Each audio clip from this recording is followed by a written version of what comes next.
अब बात ये आती है कि इसके फायदे क्या है।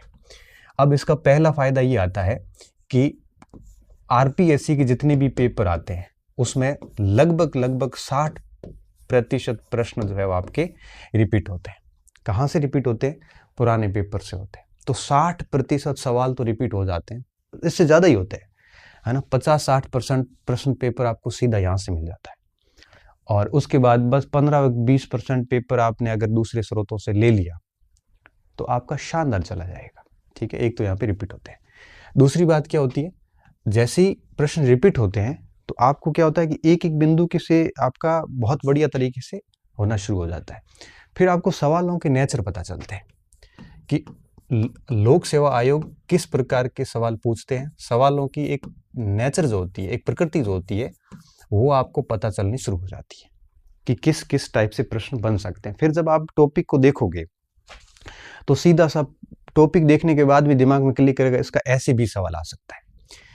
और क्या होगा, इसमें एक कॉन्फिडेंस भी आएगा, है ना। कॉन्फिडेंस क्यों आएगा?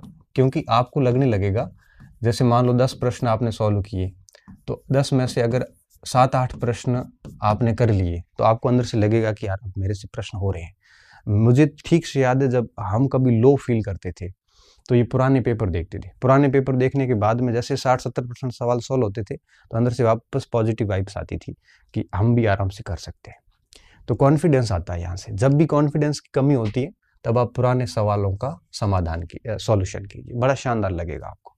साथ में आपकी जो पाठ्य सामग्री है, आप जिसका भी यूज कर रहे हैं, उस पाठ्य सामग्री पे आपका भरोसा बढ़ जाएगा, है ना। अब जब पाठ्य सामग्री पे भरोसा बढ़ता है तो फिर क्या होता है कि व्यक्ति बहुत दिल से उसको पढ़ना शुरू करता है। कई बार क्या होता है कि मार्केट में ऐसे भी तत्व होते हैं जो आपको कई बार पाठ्य सामग्री से भटका देते हैं, लेकिन जब आप पुराने पेपर पढ़ते हैं, वहां से आपको प्रश्न मिल रहे होते हैं 80% 90%, तब आपको अपनी सामग्री पे इतना भरोसा हो जाता है कि आप उसको अपना सब कुछ मान के उसमें अपने आप को समर्पित कर देते हैं। और मैं मानता हूँ कि कोई भी सामग्री कमजोर नहीं होती, लेकिन आप अगर उसको तन्मयता के साथ पढ़ते हैं तो हर सामग्री आपको डेफिनेटली सिलेक्शन दे सकती है, बशर्ते पूर्ण विश्वास के साथ उसको पढ़ा जाए। एक तो इस पे भरोसा हो जाता है पाठ्य सामग्री पे। और एक और बिंदु जो इसका फायदा क्या होता है, एक फायदा इसमें ये एक और होता है कि ये सुविधाजनक है। मतलब ये हुआ कि जैसे ही आपका टॉपिक पूरा हुआ, आप रूम में बैठे बैठे आराम से उसी समय अभ्यास कर सकते हैं। आपको किसी और जगह जाने की आवश्यकता नहीं है, बड़ा कन्वीनियंट है। कभी भी, जैसे मान लो कि आपको दोपहर 3 बजे आपने वैदिक सभ्यता पूरी कर ली, तो 3 बजे पूरी कर ली, तो उसके बाद आपने अपनी प्रैक्टिस सेट पुराना पेपर्स निकाले और वहां से वैदिक सभ्यता के सवाल शुरू किए, रात को 11 बजे तक पूरे कर दिए। अब कितना सुविधाजनक है, आपको कहीं जाने की आवश्यकता नहीं है। और फिर जैसे सवाल निकाले, 10 पॉइंट नए मिले, आपने अपनी सामग्री में ऐड कर दिए और दूसरे दिन वापस सामग्री को या उसी दिन वापस सामग्री को पढ़ लिया। तो एक तरह से टॉपिक की समझ बढ़ जाती है, रिवीजन हो जाता है, उसका अभ्यास भी हो जाता है।